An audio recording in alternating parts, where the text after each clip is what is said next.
Fala, meus queridos. Espero que esteja tudo bem com vocês. Hoje nós iremos estudar um pouco sobre uma teoria chamada Five Factor Model, tá? Modelo de cinco fatores. E eu vou passar para vocês também uma maneira de se expor a ela, tá bom? Uma maneira bastante diversificada e ampla de se expor a ela, que na minha visão, inclusive, é a melhor forma de se expor aos cinco fatores, tá bom? Então eu vou ler aqui para vocês um trecho de um projeto de pesquisa. É, Fama e French, que são os dois, é o Eugene Fama e o outro eu não lembro o nome, o sobrenome é French. Eles desenvolveram entre 92 e 93 a relação entre as carteiras do mercado e os fatores de risco. Não era baseada em um só fator. Sendo assim, desenvolver um modelo de três fatores de risco para que as variações dos retornos em excesso do mercado pudessem ser melhor explicadas. Os três fatores foram o prêmio de mercado, o tamanho da empresa e a relação entre valor de mercado e valor contábil. Tal modelo melhorou significativamente a explicação das variações dos retornos e sua metodologia de construção de carteiras. Conseguiu captar os fatores de risco do mercado. Após tal estudo, Carhart, em 1997, utilizando o fator momento, desenvolveu um modelo com quatro fatores que, aliado ao modelo de três fatores de Fama e French, avançou na literatura financeira ao explicar os retornos do mercado. É, essa, esse quarto fator, pessoal, desconsiderem, tá? Ele não se provou ao longo do tempo, ele foi perdido, ele não faz parte. Quando a teoria de três fatores evolui para de cinco fatores, ele não está incluso, tá bom? Mais recentemente, perceberam que o modelo de três fatores poderia ser aprimorado. Os autores introduziram a rentabilidade e o investimento como fatores de risco, conforme sugestão de Hou Xuezhang, 2015, e Nove Marks, 2013, no modelo de três fatores. Então, esses dois estudiosos sugeriram a introdução. Em termos de literatura científica, acontece bastante isso, né? Outros pesquisadores fazerem referência a um estudo anterior, e aí Fromm e French alteraram essa teoria para cinco fatores, desenvolvendo então um modelo de cinco fatores de risco, após realizar testes empíricos em 2015. Confirmaram a superioridade do modelo, visto que suas variáveis explicam boa parte das variações dos retornos em excesso das carteiras de investimento. Explicando um pouco agora para vocês, peço desculpa, eu estou um pouco gripado. Vamos lá. O que é um modelo de três fatores? Prêmio de mercado, tamanho da empresa e relação entre valor contábil.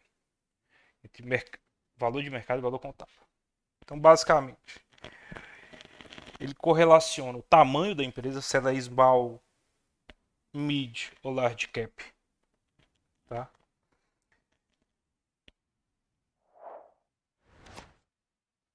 O prêmio de mercado, ou seja, o fato dela estar descontada.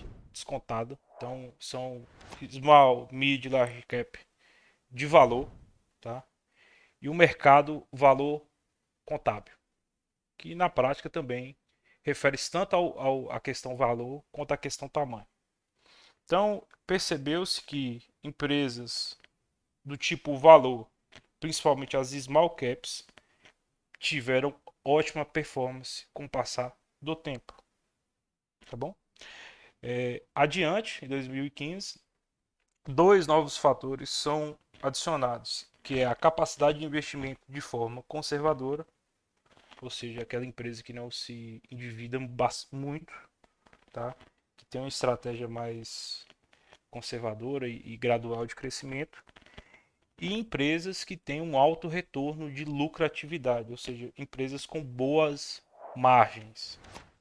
Então, ok, basicamente, resumidamente aí os cinco fatores, você tem que ter alguma exposição a small caps que apresentam grande lucratividade, que investem de forma conservadora e que estejam descontadas. A metodologia de valor, tá? Que são empresas que estão majoritariamente descontadas. Então, são empresas que se aplicam esses métodos de valuation, esses indicadores de valuation, se está barato, se está caro, enfim. Então, observou-se, com o passar das décadas, que empresas que têm essas características,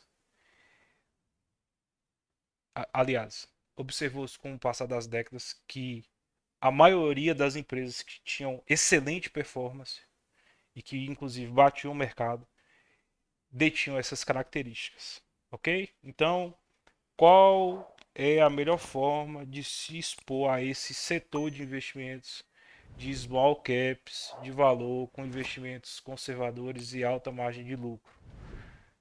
Trouxe aqui para vocês 3 ETFs, tá?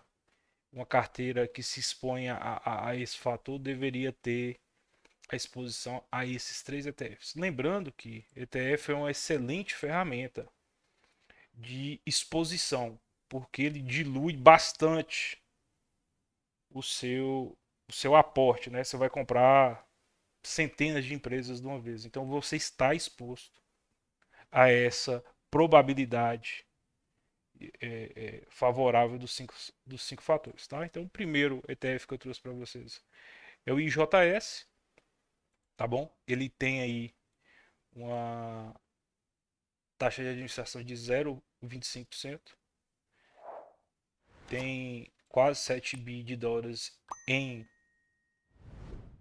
patrimônio, né? E ele segue o índice S&P Small Cap 600 de valor, tá bom? Então, nos 10 anos, em 10 anos ele retornou 9,41% ao ano e nos últimos 5,38% ao ano. Então, pegou ali os anos 2000, 16 dólares e hoje entregou aí 100, 105 dólares. Então, é um retorno bastante considerável. Se a gente for olhar aqui as características do ETF, ele investe hoje em 457 empresas, tá? Tem um preço-lucro de 17,28 vezes, o que é meio contra-intuitivo, né? Já que nós estamos falando de small cap de valor. Mas aparentemente, lá nos Estados Unidos, o preço-lucro de 17 vezes para small caps está no patamar descontado, tá bom? Distribui 1,52% de dividendo, investe somente nos Estados Unidos,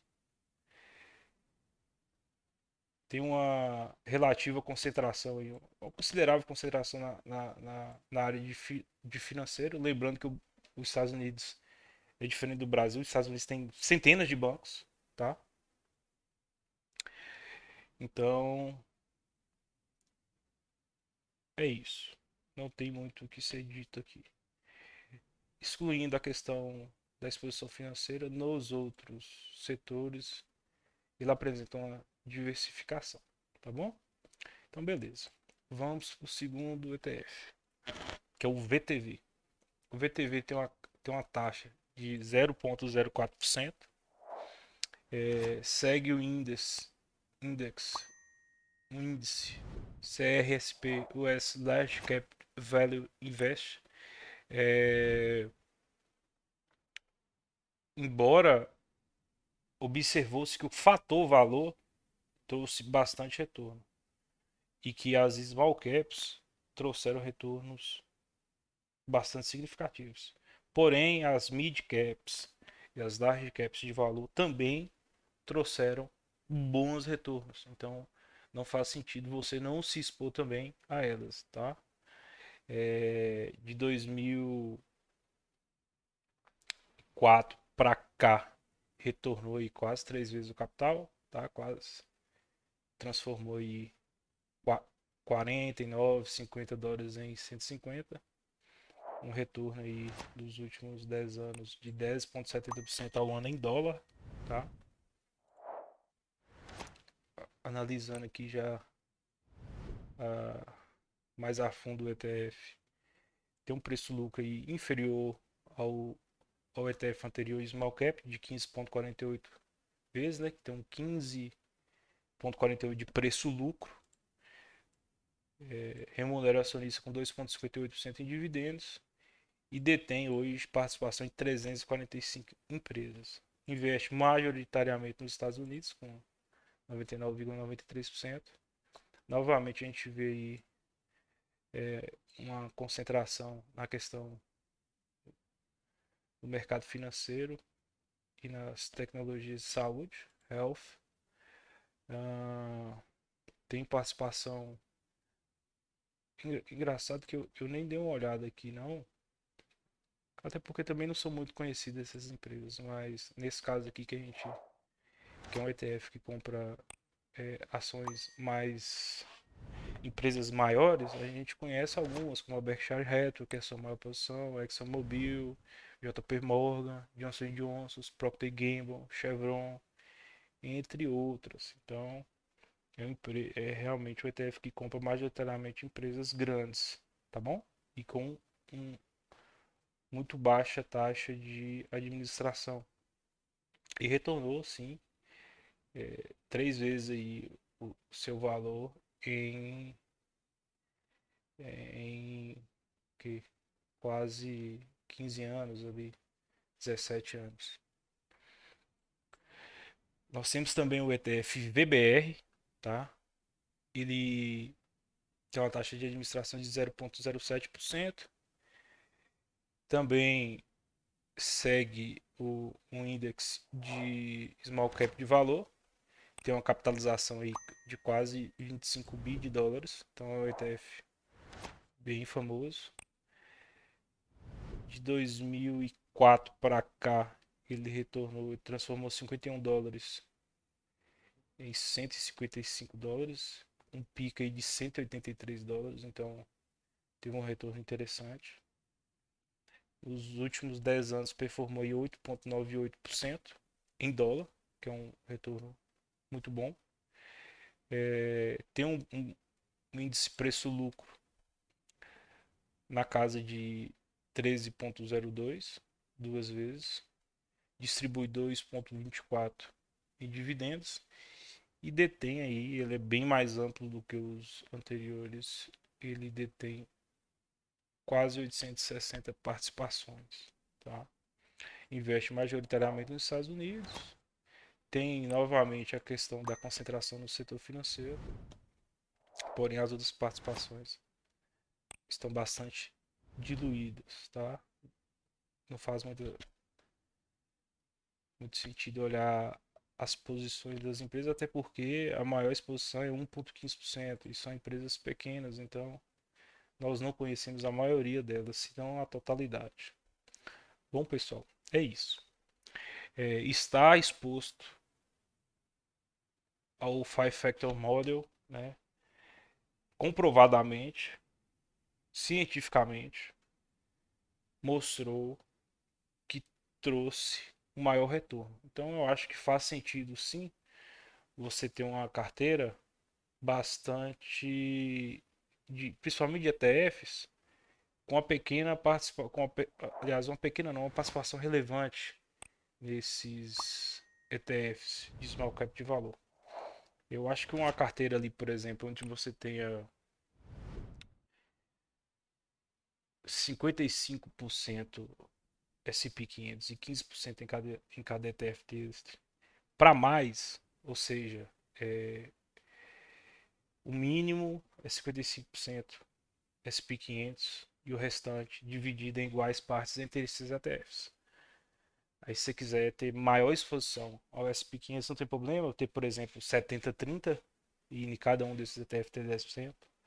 Você está dando maior peso, porque quando você tem uma estratégia por trás, né, de uma exposição tão diversificada com ETFs, é exatamente essa.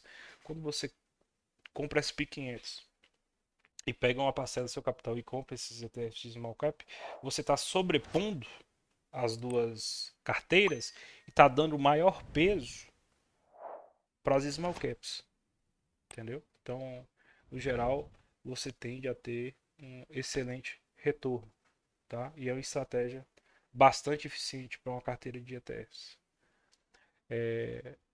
No mais, eu gostaria que você deixasse um like e se inscrevesse. Eu espero que o ritmo da minha voz tenha sido agradável. Eu recebi algumas críticas, você está falando muito rápido e estou tentando melhorar nisso aí, tá bom, pessoal? E é isso. Deixa o like, se inscreva e compartilhe aí para me ajudar. Até mais.